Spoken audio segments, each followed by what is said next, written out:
Welcome back to the Fearless Business Mogul Podcast.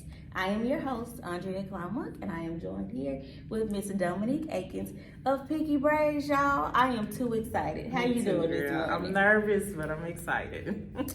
We're just gonna be two friends chatting. Okay, so I was talking to Dominique before we started, and I was like, girl, I know you for real. And so she reminded me that we went to high school together, so that's awesome.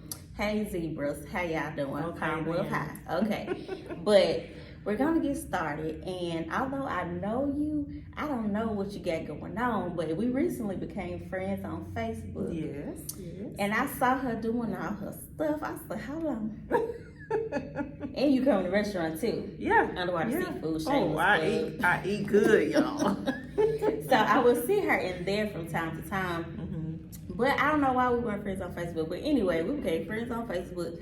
And I was like, she doing her thing. And I want to know what she's doing. And I want y'all to know what she's doing so you can support her. We got to support our own, y'all. Okay, so our first question is, Dominique, just tell us a little bit about yourself. Okay, well, I am a native of Pine Bluff, Arkansas. My family is from Altamont, Arkansas, the Red Devils. Okay. So I went to school all through Pine Bluff School District, and then I was super smart. Like, I don't know what kind of nerd I was, but super smart. So I went to UAPB with 3 full paid scholarships. Like, it was amazing, but it was not for me. So I went like a year and a half. And then I just decided that I would come back to that at a later time. So I was all into hair. I've been doing hair since I was 13. Like, I started on myself, and then I started doing like my cheerleader friends in junior high. And then my sister was in college, so I was doing her friends' hair, her sorority sister's hair. Micro braids, y'all, for $40. Never again. Never again. So I just kept doing that as I was working different jobs. I moved to Houston, stayed there 7 years, had 2 beautiful boys. One of them was really sick, so I moved back home to be closer to my parents. And I was a 911 dispatcher, and I was like, this isn't for me either. Like, what do I really love to do? And that was hair. So I enrolled in hair school. I've always been a teacher. I love teaching. So then I wanted to be an instructor, and then I was doing my thing, and I always did my thing at different companies, made them so much money, and I was like, why am I doing this for other people when I can do this for me and my people? So that leads me up to where I am now. I opened a shop. I have 5 other employees that work under me with their own independent businesses. Wow. Okay. And I have 2 high school employees as well. And I'm opening a beauty school. So, yes. I'm so excited for her and all the things. And we have a big announcement coming up, but we'll tell y'all about that later. So you gotta stay tuned. Wink, wink. Okay. All right. So she told us all the things already, y'all. She told us about high school, how college wasn't for her. And y'all, I went to college and got a college degree, but it wasn't for me. I just did it because it was the thing to do. And now I'm doing nothing in my field. So I think that's good that you mentioned that. The fact that you were super smart. So school, the grades wasn't the thing. No. It just wasn't for you. Sometimes college is not for everybody. And we need to embrace that, guys. And y'all, I'm learning as you guys are learning, and it's a vibe, okay? All right, so next question I want to ask, when you started your business, were there any challenges that you faced? Yes, that is the thing. So like I said, I was super smart. Everybody had these high expectations of me. And entrepreneurship is a big thing in the world right now, but not necessarily how I grew up. Everybody was like, grow up, go to school, get an education, and follow this straight, narrow path. Right. And that was just never me. So my mom and my dad, well, my dad's more lenient, but my mom was just really on my back, like, you have to do this and you have to do that. So that was a big challenge, going against the grain, especially with people that you love and you don't want to let them down. So it was really hard. Even with growing up, she would be like, hair's not going to make you the money that this will and that will. But little did she know, or I knew at the time, that the beauty industry is a $1 billion industry. There are people in the beauty industry making more money doctors, lawyers, all kind of professions that are just big. And I just knew that it was more than just doing hair for me. So that was a big struggle in the beginning. Girl, listen, going against the grain with those parents, because I got them, even when I owned a preschool, my dad would come up to my whole big building that I'm running and say, when you gonna get you a job? When you gonna get you a real job? I'm like, Daddy, you're standing in my job. He's like, So I know exactly. Girl, it's are you doing hair today? I'm like, yes, I'm working today. Right. Are you up there? Yeah, I'm here. I'm gonna always be here. Every day. Girl, so how do you stay motivated when different obstacles arise? Man, recently what's really been motivating me is my circle. I recently joined a group of women that are based out of Houston, and I think it's crazy because they have a similar name as yours. Yours is Fearless Business Mogul, and they're the Fearless Female Forum. Okay. So I joined their group, and they have like a retreat every year. I just went, last year was my first year. I went to Jamaica. This year was in St. Lucia, and it's just a group of women who are just on a whole nother level. Like, if you want to be bigger, you got to hang with some people that's doing more than what you doing. So just being in that circle, and they reach out to me throughout the year. Like, we have a close network, and just surrounding myself in the era of not where I am, but where I want to be.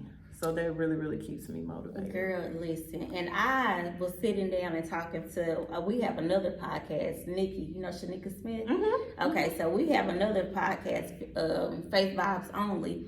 And I was talking to her about the same thing, creating a network for entrepreneurs where we can promote each other and hype each other up, y'all, because entrepreneurship is not easy. It's not. And it takes a different kind of faith. Because it's like, okay, I'm depending on me to pay all my bills at this building, at your salon, and when I have my brick and mortar, I gotta pay the bills here, gotta pay the bills at the house, gotta feed everybody. It's a different kind of struggle, y'all. You gotta be the janitor, the plumber, all of that. Everything. All of that. They just see the cute part. They don't see the part where you come in and it's leaking and it's water on the floor, or somebody done vandalized something and you gotta fix it, or they don't get that part, but it's real ugly, y'all. Y'all, when the Vivint go off at 3 a.m., it is not a game, okay?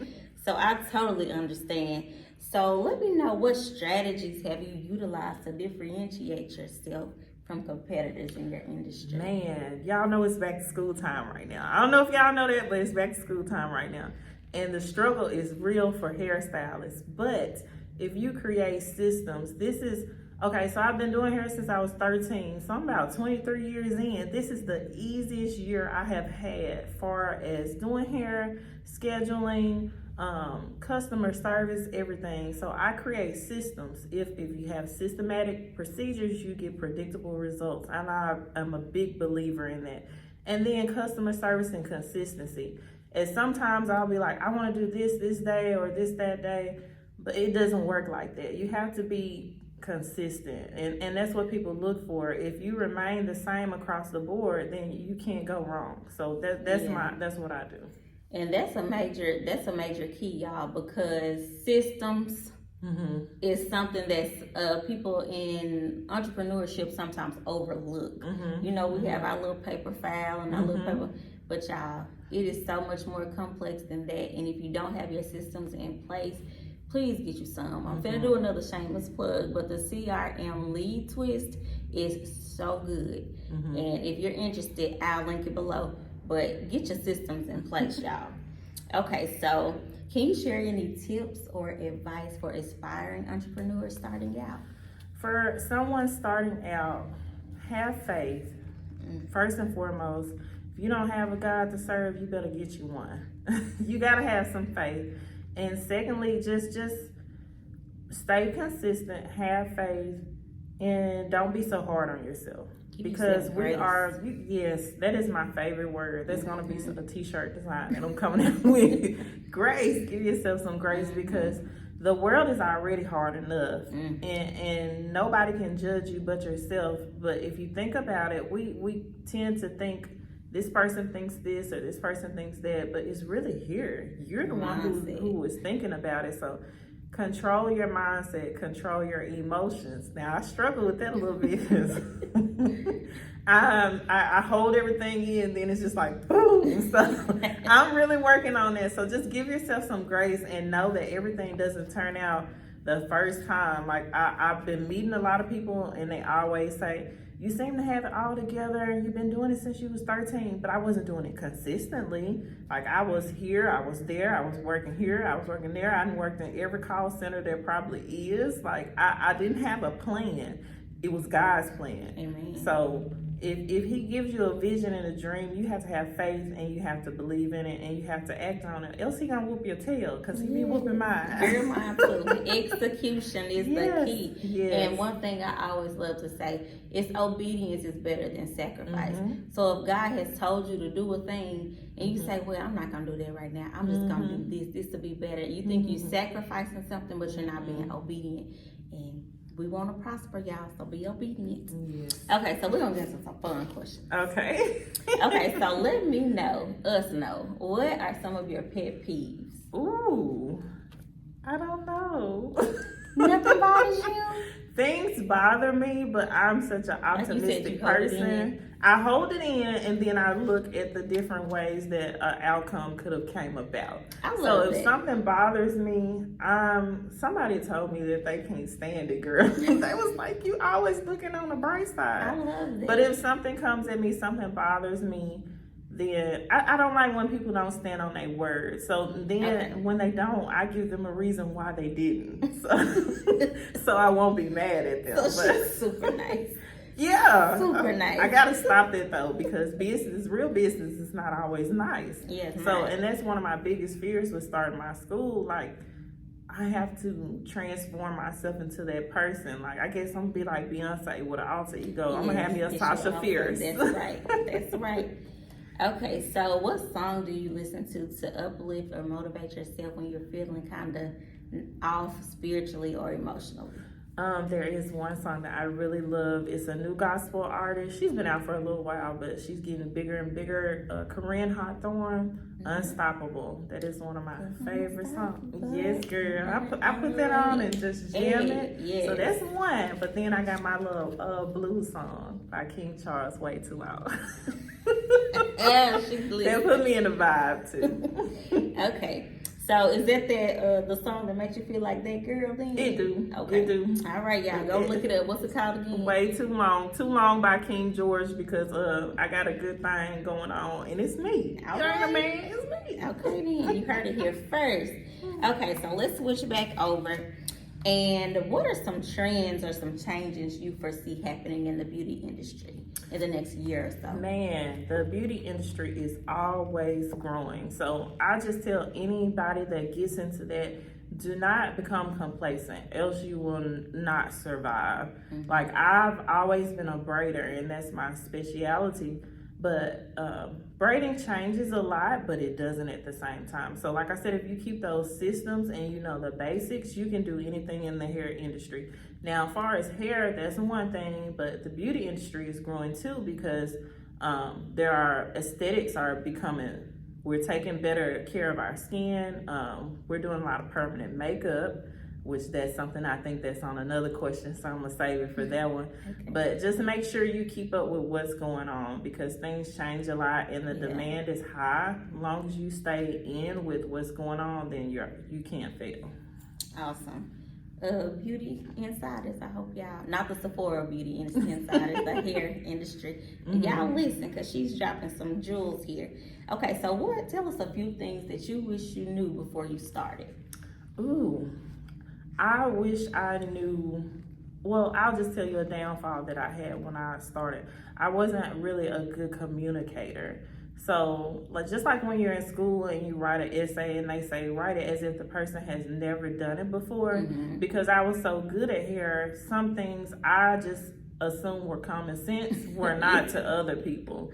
So I just became a big visual person. When somebody asked me for something, say, they say, I want honey blonde braids, I can't just go and say, okay, I'm going to get you honey blonde, because my honey blonde might not be the same as your honey blonde. So can you send me a picture so I can better understand? So know your learning style. My learning style is visual. Some people are auditory, they need to hear it. Some people are body kinesthetic, they need to do it. So if you know how you learn, then you can be the best person for yourself. Okay, that's good. That's a good one. You know what? This is off topic, but recently I took my baby to the doctor, and when they brought the forms in, one of the questions was, what way do you learn? How do you learn best? Reading, hearing, doing. I was like, wow, that's awesome. That was a good question to ask, because you know we have all kinds of walks of life out here, y'all, and we learn differently. But that doesn't mean that we can't all do the same thing. Right. Okay, so give us one piece of what is one piece of advice or a life lesson that you would like to share with our fellow fearless business moguls out there? My life lesson is, do not give up. Even if you have to pause for a moment, it's growth and stillness sometimes. You just need to be still and listen and feel your environment, but never stop. If something is for you, it's meant for you. I don't know if y'all know about the bread owl analogy. Like when one person started baking bread, that didn't mean Andrea couldn't bake bread. Like we can all bake the bread. You go on that aisle, like restaurants, McDonald's, there's a million places that sell burgers, but that doesn't mean your burger isn't different. So just have a niche about yourself and something that makes you stand out. And do what you need to do. Yeah, because we can all win. I love to say that. I just don't understand why. I don't understand. We can all win. You can sit with us. Come on and eat. Yes. Okay, so our last question is over so soon. I can't believe it. Our last question. What do you have coming up next, and what should we be on the lookout for? Hey, I'm ready for this question. All right. Okay. So I have given myself a hard deadline that the school, my cosmetology school, Peaky's Cosmetology for the Culture, will be open January the 1st. So just stay tuned. Follow me on social media for everything that's going on. I'm going to be putting out some dates for some orientations, some walkthroughs, all of that. And then there's a little sprinkle on top, a little sauce. I'm also in permanent makeup school. So soon, after December, I will be offering those services for permanent eyebrows like mine. That's a tattoo. It don't wipe off. Let me look at them. Oh, yes. Lips. I'll be doing lips, eyeliners, and what you do lips? Line them? No, we color them. You're kidding. Yeah, so you can have a permanent blush looking lip, or if you're a smoker and your lips have discolored and they have dark spots, you can neutralize it and take those bad spots out. And that leads into also scar cover up, and it's just big. So I just can't wait. To be? Anywhere. Y'all, get into it. Get into it. She's gonna be out of school soon, so Peaky's ready for cosmetology for the culture. Hey. I hope I said that right. I love it, y'all. Okay, y'all, that's all that we have for now. Thank you so much, Dominique. I really enjoyed getting to know you a little bit better and getting to know about your business, because you're doing some great things. Thank you. Oh, hold on. I wanted to ask you something, because I saw you on Facebook. Was it Facebook? Yeah, I'm old, so I go to Facebook first. But Facebook, you were sitting down at the table and you were talking and people were listening. What were you doing? Were you teaching them something? So when I went to that conference in St. Lucia, we had a VIP experience where I met with a business coach. You have to invest in yourself. Yes. Sometimes you got to pay to play. So that was our private group. It was about 60 ladies on the trip, but it was 6 of us in that room, and we were scheduling out our year for the next 6 months to handle our goals, and we dove so deep within ourselves. When I say not a clear eye was in that room, everybody was crying. Yeah. Everybody was crying, but we left so clear, with clarity, with a plan, with an accountability partner to follow up, because we can't do this by ourselves. And that was a big thing for me, trying to do everything alone, because my mama said if you don't do it by yourself, it ain't right. But that's not true. Teamwork makes the dream work. It truly does. So that's what we were doing, girl. We was in there game planning hard, man. I love it. What they say, I love to see it. Yes. Y'all, this is awesome. And we got some other things coming up, so stay tuned But right now, this is the end of this interview, so we are going to say goodbye. Bye, y'all. Thanks again, Dominique, for coming. You're girl. welcome. Thank you You're so welcome. much. And we'll see you again next time on the Fearless Business Mogul Podcast. Peace out, y'all.